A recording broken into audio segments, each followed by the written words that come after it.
ഭരതേട്ടൻ്റെ ഏറ്റവും കൂടുതൽ എനിക്കിഷ്ടപ്പെട്ട ഒരു ചലച്ചിത്രമാണ് താഴ്വാരം. ഞാൻ സത്യത്തിൽ ആ സിനിമയുടെ ചുവട് പിടിച്ചുകൊണ്ട് തന്നെയാണ് എൻ്റെ ഒരു നമുക്ക് എല്ലാ മനുഷ്യന്മാർക്കും ജീവിതത്തിൽ ഒരു ചലച്ചിത്രമെങ്കിലും നമ്മളുടേതായിട്ടുള്ള ഒരു ചലച്ചിത്രമുണ്ടാകും. ആ ഒരു അർത്ഥത്തിൽ ഞാൻ കാണുന്ന സിനിമയാണ് താഴ്വാരം. താഴ്വാരത്തെക്കുറിച്ച് എന്നോട് ഒരുപാട് കേരളത്തിന് പുറത്തുമുള്ള ഫിലിം മേക്കേഴ്സ് ഒരുപാട് പേര് ഈ സിനിമയെക്കുറിച്ച് സംസാരിച്ചിട്ടുള്ളതാണ്. അതിൻ്റെ ഏറ്റവും കൂടുതൽ കൈയൊതുക്കമുള്ള അല്ലെങ്കിൽ ഒരു വൈൽഡ് വെസ്റ്റ് സ്വഭാവത്തിൽ സിനിമ ചെയ്തിട്ടുള്ള ചലച്ചിത്രമാണ്. കാരണം മോഹൻലാൽ എന്ന് പറയുന്ന നടൻ്റെ അഭിനയം, സലീം കൗസ് എന്ന് പറയുന്ന ആക്ടർ, സുമലത, ശങ്കരാടി, ഒരു ആകെ 3-4 കഥാപാത്രങ്ങളെ കൊണ്ട് ഏറ്റവും ഗംഭീരമായ ഒരു ചലച്ചിത്രം, ഏറ്റവും വിശാലമായ ഒരു ഫ്രെയിമിൽ ചെയ്തിട്ടുള്ള ഒരു സിനിമയാണത്. അതിനകത്ത് നിറം പിടിച്ച ഒരു ഓർമ്മയുണ്ടെങ്കിൽ അതിൻ്റെ ഫ്ലാഷ് ബാക്ക് പോർഷനാണ്. അത് അഞ്ജുവും മോഹൻലാലും ഉള്ള ഒരു പോർഷൻ. അതിനകത്താണ് ഈ പാട്ട് വരുന്നത്. ശരിക്കും ഈ കണ്ണതാദൂരം മറുതീരം എന്നുള്ള പാട്ടിനകത്ത് അതൊരു സ്വപ്നവും അതിൻ്റെ ഒരു ആഗ്രഹ സാക്ഷാത്കാരവും കലർന്ന തരത്തിലേക്കുള്ള ഒരു പാട്ടാണ് സത്യത്തിൽ ഈ ഇതിനകത്ത് ചെയ്തിരിക്കുന്നത്. വളരെ കുറച്ച് സമയം മാത്രം. പക്ഷേ ആ പാട്ടിനകത്തുണ്ടാകുന്ന അതിനകത്തുള്ളൊരു വിഷ്വൽസ്, ആകാശവും അതിൻ്റെ മരങ്ങളും അതിനൊപ്പം എന്നുള്ളൊരു ഓട്ടവും, ഭരതൻ ശരിക്കും ഏറ്റവും കൊണ്ട് ഭയങ്കര ചാമിങ്, ഒരു എനർജി കൊടുത്തുകൊണ്ട് അല്ലെങ്കിൽ എനർജി ഉള്ള ഒരു മോമെൻ്റാണ്. കാരണം വളരെ ഫാസ്റ്റാണ് ആ പോർഷൻസ്. കാറ്റിൽ മരം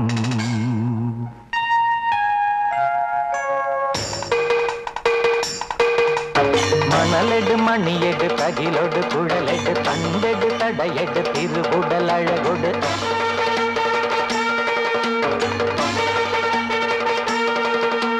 തിരുവുടലഴകൊട് പടയണി മുടിയെട് തരികിട പൊരിയുമ്പോ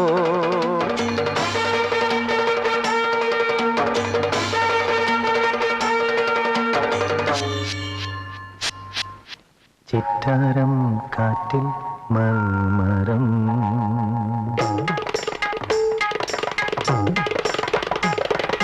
കണ്ണെത്താദൂരെ മറുതീരം മറുതീരത്തെ കോണിൽ സംക്രമം തിമിലത്തെ താളം കാവിൽ കൊണ്ടാടും മേളം ചിറ്റാരം കാറ്റിൽ മരം.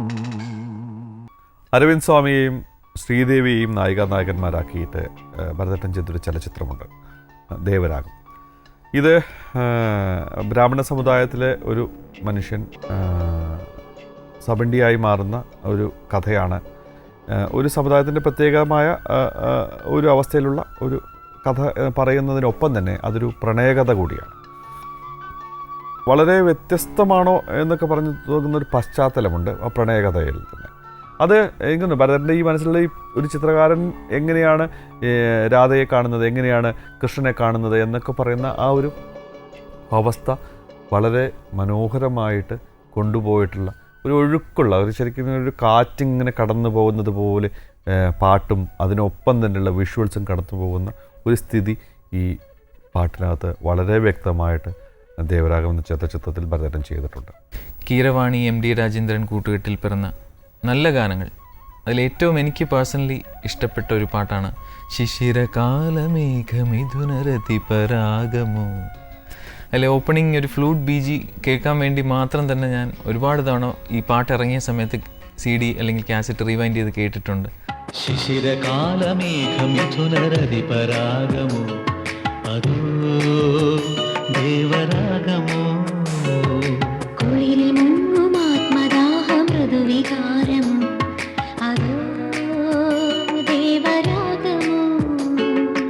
ഇന്ദ്രിയങ്ങളിൽ ശൈത്യനീലിമ സ്പന്ദനങ്ങളിൽ രാസചാരുത മൂടൽ മഞ്ഞള നീർത്തിശയ്യകൾ ദേവദാരുവിൽ വിരിഞ്ഞു മോഹനങ്ങൾ ശിശിരകാലമേഘമിഥുനരതിപരാഗമോ അതോ ദേവരാഗമോ കുളിരിൽ മുങ്ങും ആത്മദാഹം മൃദുവികാരമോ അതോ ദേവരാഗമോ.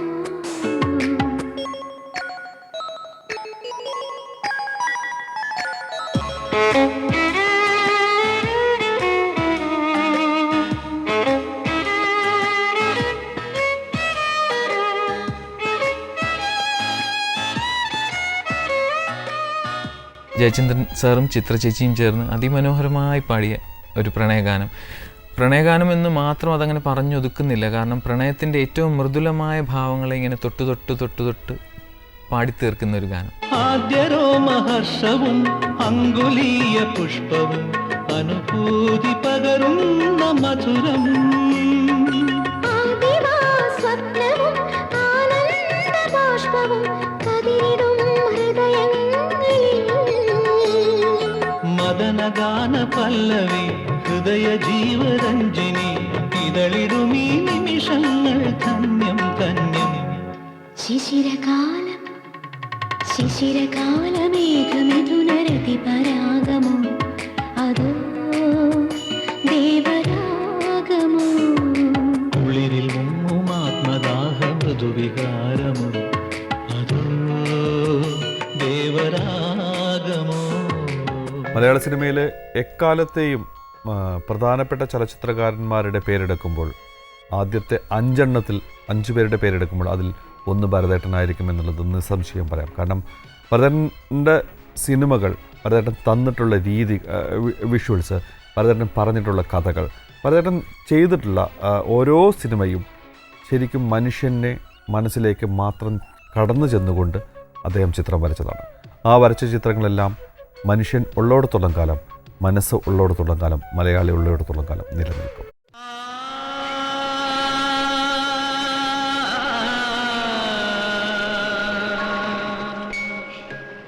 മലയാള സിനിമാ ചരിത്രത്തിലെ പകരം വയ്ക്കാനില്ലാത്ത കാലഘട്ടമാണ് ഭരതയുഗം. ചിത്രകാരൻ്റെയും സംഗീതപ്രേമിയുടെയും മനസ്സോടെ ഭരതൻ കൊത്തിയെടുത്ത ചലച്ചിത്ര ശില്പങ്ങൾ മലയാളത്തിലെ എക്കാലത്തെയും മികച്ച ദൃശ്യാനുഭവങ്ങളായി നിലനിൽക്കുന്നു.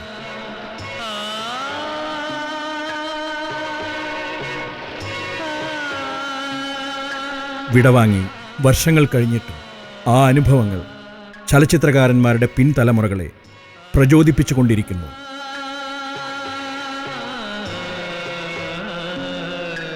ഒരു ദിവസം മറക്കണം എന്ന് ഞാൻ എൻ്റെ മനസ്സിൽ ഇതുവരെ ആഗ്രഹിച്ചിട്ടില്ല.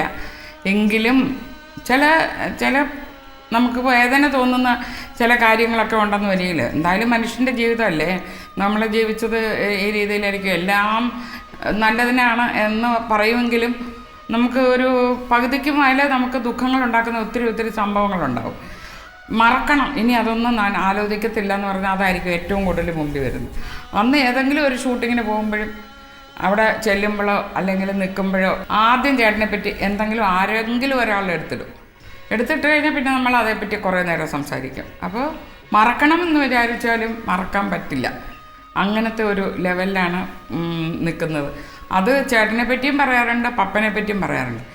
ഇന്നലെ ഒരു കാര്യമില്ലാതെ ഒരു കല്യാണത്തിന് പോയിട്ട് ഇതേപ്പറ്റി ഒന്നും ചിന്തിച്ചിട്ടില്ല. അവിടെ ചെന്നപ്പോഴത്തേക്ക് ദേ നിൽക്കുന്നു തങ്ക, പപ്പൻ്റെ ഭാര്യ. പിന്നെ ഞങ്ങൾ രണ്ടുപേരും കൂടെ എത്ര നേരമാണ് രണ്ടുപേരെ പറ്റി പറഞ്ഞുകൊണ്ടിരുന്നത്. പ്രയാണം തൊട്ട് ഇങ്ങോട്ടുള്ള കഥകൾ കുറേ പറഞ്ഞു. രണ്ടുപേരുടെയും കണ്ണ് നിറഞ്ഞു, രണ്ടുപേർക്കും വിഷമായി. അപ്പോൾ നമ്മൾ വിചാരിക്കേണ്ട, കാണണ്ടെന്ന് വിചാരിച്ചാലും നമ്മുടെ മുമ്പിൽ ഇങ്ങനെ വന്ന് പ്രത്യക്ഷപ്പെട്ടുകൊണ്ടേയിരിക്കുകയാണ്. ഇതിനി ജീവിതകാലം മുഴുവനും ഉണ്ടാകും. ഇത് നമുക്ക് മായ്ക്കാൻ പറ്റില്ല. തുടരട്ടെ, ഇങ്ങനെ തന്നെ തുടരട്ടെ.